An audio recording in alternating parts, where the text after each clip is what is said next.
और अब अखिलेश का स्पेशल सरप्राइज। जी हां, नतीजे आए तो इसी एक नाम ने सबसे ज्यादा सरप्राइज किया। वो नाम है अखिलेश यादव का। उस सूबे से आते हैं जिसने इस बार बीजेपी के मंसूबों पर पानी फेर दिया। राहुल के साथ अखिलेश यादव ने जोड़ी बनाकर ऐसा जोरदार परफॉर्मेंस दिया कि 37 सीटों के साथ उस किले को भेद दिया जिसे बीजेपी अपने लिए सबसे ज्यादा मजबूत मान रही थी। समाजवादी पार्टी और अखिलेश के राजनीतिक इतिहास में पहली बार इतनी बड़ी जीत हुई है। आपको हम बता दें कि अखिलेश यादव पहली बार पिता मुलायम की सियासी सरपरस्ती के बिना मैदान में थे। इससे पहले जब 2012 में यूपी के सीएम थे, तब पिता मुलायम सिंह की अगुवाई में समाजवादी पार्टी को प्रचंड बहुमत वाली जीत मिली थी। तब से लेकर के अब तक जितने चुनाव इस बीच हुए, अखिलेश की अगुवाई में हुआ हर प्रयोग कुछ कमाल नहीं दिखा पाया। लेकिन इस बार बात अलग है। इस बार अखिलेश ने ऐसी कौन सी रणनीति बनाई कि आज समाजवादी पार्टी देश की तीसरी सबसे बड़ी पार्टी बनकर दिल्ली पहुंची, उभरी है और अखिलेश तीसरे सबसे बड़े नेता। देखिए, अखिलेश यादव, अखिलेश यादव, समाजवादी पार्टी, अखिलेश। समाजवादियों को मौका दिया उनकी सेवा करने के लिए। मैं उन्हें भरोसा दिलाता हूं कि जो कन्नौज में विकास की गति समाजवादियों ने दी थी, उस गति को आगे बढ़ाने का काम करेंगे।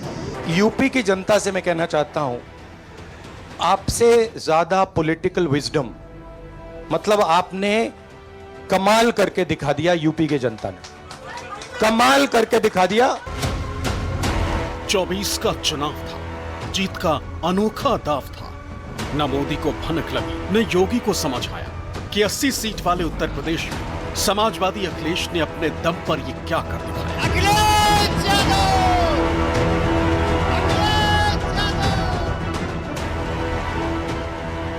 ये कहावत न पहले गलत था ना कि दिल्ली की सत्ता का रास्ता सबसे बड़े प्रदेश उत्तर प्रदेश की 80 लोकसभा सीटों से होकर जाता है, जो एक बार फिर 24 के लोकसभा में वही नजारा है। सभी एग्जिट पोल में क्लियर मेजोरिटी के साथ बहुमत हासिल करने वाली मोदी सरकार को उत्तर प्रदेश में ऐसा झटका लगा कि भारतीय जनता पार्टी का अपने दम पर सरकार बनाने का सपना ही सपना रह गया।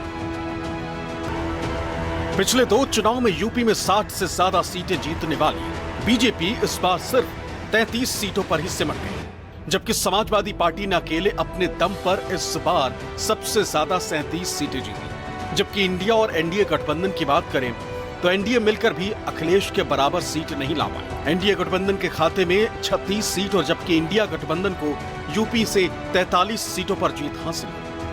देश के पैमाने पर जनता ने जो संविधान बचाने के लिए, लोकतंत्र बचाने के लिए, आरक्षण बचाने के लिए जो समर्थन दिया है, मैं उसके लिए जनता का बहुत बहुत आभार। दूसरे नंबर की पार्टी बनी। यूपी की जनता से मैं कहना चाहता हूं, आपसे ज्यादा पॉलिटिकल विजडम, मतलब आपने कमाल करके दिखा दिया। यूपी की जनता ने कमाल करके दिखा दिया। यूपी ने हिंदुस्तान की राजनीति समझकर, कॉन्स्टिट्यूशन पर खतरा समझकर उत्तर प्रदेश ने कॉन्स्टिट्यूशन की रक्षा की है। समाजवादियों ने जो सोचा था वो कर दिखाया। नतीजे उससे भी बेहतर हुए, क्योंकि यूपी वालों ने समाजवादियों को बिग सरप्राइज जो दे दिया है। यूपी में समाजवादी पार्टी ने दमदार प्रदर्शन किया। इंडिया गठबंधन को भी मिली जबरदस्त बढ़त। समाजवादी पार्टी के बेहतरीन प्रदर्शन के पीछे वजह क्या है? अखिलेश का कौन सा सियासी दाव यूपी में कमाल कर गया? समाजवादियों को मौका दिया उनकी सेवा करने के लिए। मैं उन्हें भरोसा दिलाता हूं कि जो कन्नौज में विकास की गति समाजवादियों ने दी थी, उस गति को आगे बढ़ाने का काम करेंगे। देश के पैमाने पर जनता ने जो संविधान बचाने के लिए, लोकतंत्र बचाने के लिए, आरक्षण बचाने के लिए जो समर्थन दिया है, मैं उसके लिए जनता का बहुत बहुत आभार। दूसरे नंबर की पार्टी। यूपी में बीजेपी के 400 प्लस वाले टारगेट में सबसे बड़ी सेंध उत्तर प्रदेश में लगी। ऐसे में सवाल यह है कि क्या बीजेपी अंडर करंट को समझ नहीं पाई, और क्या इसी करंट ने जहां बीजेपी को एक बड़ा झटका दे दिया, तो वहीं समाजवादी पार्टी की साइकिल को वो रफ्तार दी है जो उससे पहले कभी नहीं मिली। अपने पिता से विरासत में मिली सियासत को अखिलेश उनसे भी एक कदम आगे ले गए, जिसके बूते समाजवादी पार्टी ने लोकसभा चुनाव में अब तक का सबसे बेहतर प्रदर्शन करके दिखा दिया। इससे पहले 2004 में मुलायम सिंह के नेतृत्व में समाजवादी पार्टी उत्तर प्रदेश में सबसे ज्यादा 35 सीटें जीती थी। तो वहीं अखिलेश ने उससे 2 ज्यादा 37 सीटों पर कब्जा करके दिखाया। मैं समझती हूँ, सबसे पहले तो मैं मैनपुरी लोकसभा क्षेत्र के सभी लोगों को धन्यवाद देना चाहूंगी कि उन्होंने समाजवादी विचारधारा का जो समर्थन किया है और जिस तरह का साथ और आशीर्वाद दिया, तो सबसे पहले तो मैं उनको दिल से धन्यवाद देना चाहूंगी। इसी के साथ समाजवादी पार्टी की प्राथमिकता रहेगी कि मैनपुरी का विकास आगे कैसे बढ़े। ये जीत आजमगढ़ के लोगों की तरफ से सद्दे नेताजी को श्रद्धांजलि है। ये जीत आदरणीय अखिलेश यादव जी का जो पीडीएफ फार्मूला है उसकी जीत है। आजमगढ़ के लोग किसी भी तरह से इस बात को नहीं स्वीकार करेंगे कि कहीं से भी देश के संविधान को खतरा हो, देश के लोकतंत्र को खतरा हो, देश के अंदर आरक्षण को खतरा हो, पिछड़े और दलितों के। इन तमाम मुद्दों पर यहाँ के लोगों ने न केवल सदर सीट बल्कि लालगंज भी, दोनों ही सीटों को बहुत ऐतिहासिक वोटों से जिताया। उत्तर प्रदेश में 4 महीने पहले ही 500 साल के इंतजार के बाद राम मंदिर बना। बीजेपी ने इसे भुनाने की पूरी कोशिश की। हमारा देश 500 वर्षों से राम मंदिर की प्रतीक्षा कर रहा था। हम इस लोक में अपने वर्तमान और भावी पीढ़ी को बताएंगे, हमारे कारण राम मंदिर का निर्माण हुआ।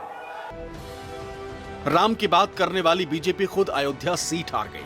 समाजवादी पार्टी ने यहां 50,000 के अंतर से जीत हासिल की। यह झटका भारतीय जनता पार्टी के लिए बहुत बड़ा। लेकिन इस बात से भी कोई संदेह नहीं किया जा सकता कि यूपी में अखिलेश ने कमाल कर दिखाया। वोट शेयर की बात करें तो उत्तर प्रदेश में बीजेपी को 41.37% वोट मिले तो सपा को 33.59% वोट हासिल हुए। वहीं कांग्रेस और बीएसपी का वोट शेयर 10% से भी कम रहा। लेकिन देखने वाली बात यह है कि कांग्रेस इस बार यूपी में सिर्फ 17 सीटों पर लड़ रही थी, फिर भी वो 6 सीटें जीतने में कामयाब रही। बहुत खुश हूँ। क्या कहना चाहेंगे यूपी की जनता को, क्या कहना चाहेंगे? मैं अपनी यूपी की जनता को ये कहना चाहूंगी कि उन्होंने बहुत ही विवेक दिखाया और मुझे सबसे ज्यादा गर्व अपने यूपी पे है। पहली बार रिजल्ट के दिन अखिलेश यादव अपने घर पर ही रहे। एक बार भी वो समाजवादी पार्टी ऑफिस नहीं गए, पर लगातार वो पार्टी नेताओं और कार्यकर्ताओं से संपर्क में रहे। अपने घर से ही लगातार निर्देश देते रहे। ये सिलसिला देर रात तक चलता रहा। लेकिन एक बात माननी पड़ेगी कि अखिलेश यादव का फॉर्मूला पीडीए काम कर गया। करीब 7 महीने पहले उन्होंने इसकी घोषणा की थी। पिछड़े, दलित और अल्पसंख्यक को साथ लेकर चुनाव में उतरने की योजना बनी। इसी फॉर्मूले पर अखिलेश यादव ने टिकट बांटे। इस बार एमवाई वाले सालों पुराने सामाजिक समीकरण को तिलांजलि दे दी गई। तो अखिलेश यादव क्षेत्र पार्टी के मुखिया होते हुए भी सबसे बड़े राज्य के सबसे बड़े खिलाड़ी बनकर उभरे। अप्रत्याशित नतीजे रहे उनके पक्ष में। नतीजा समाजवादी पार्टी को देश में सबसे ज्यादा लोकसभा सीटें जीतने वाली बीजेपी और कांग्रेस के बाद तीसरी पार्टी बनाकर गया।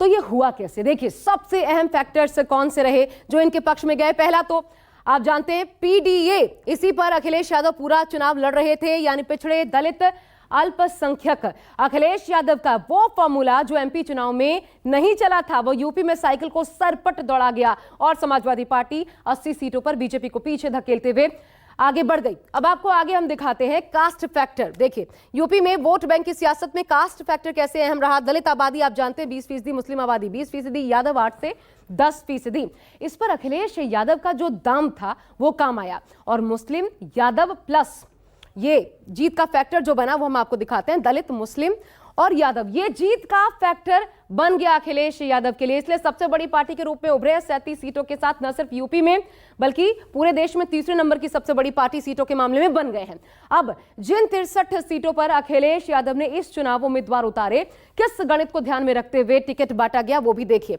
यह भी अहम इसलिए हो जाता है, आगे बताते हैं आपको। देखिए, पहला तो 17 दलित समाज के कैंडिडेट्स को टिकट दिया, 10 कुर्मी पटेल को टिकट बांटे गए, 6 जाटव समाज से आने वाले कैंडिडेट्स को टिकट दिया। ऐसे ही 6 कुशवाहा शाक्य सैनी को टिकट दिया। 5 थे यादव परिवार के ही लोग जिनको कि टिकट बांटा गया। परिवारवाद पर खूब जमकर हमला हुआ, लेकिन उसके बावजूद उनका परिवार का हर सदस्य जीता। आपको इससे पहले याद भी होगा, कई बार कैंडिडेट के नामों के ऐलान के बाद समाजवादी पार्टी ने टिकट काट दिया था। कुछ पर 2 बार, कुछ पर तीसरी बार नाम तब जाकर के फाइनल हो पाया। इसमें भी कंफ्यूज दिखे अखिलेश यादव, लेकिन अब नतीजों के बाद ये कहा जा सकता है कि उनकी कश्मकश पार्टी को फायदा पहुंचाने वाली थी और सही दिशा में थी, जिसका नतीजा उनके सामने है। अब चलिए आगे बढ़ते हैं और अब साइकिल में किन मुद्दों की हवा भरी जो कि साइकिल दौड़ने लग गई। ये देखिए मुद्दे क्या काम आए। संविधान, पेपर लीक, इसके अलावा जातीय जनगणना, किसानों की आय, पीड़ितों दलितों की बात, महंगाई, बेरोजगारी, ये तमाम मुद्दों की धार जो थी वो साइकिल की रफ्तार को तेज करने में बेहद कारगर और अहम साबित हुए।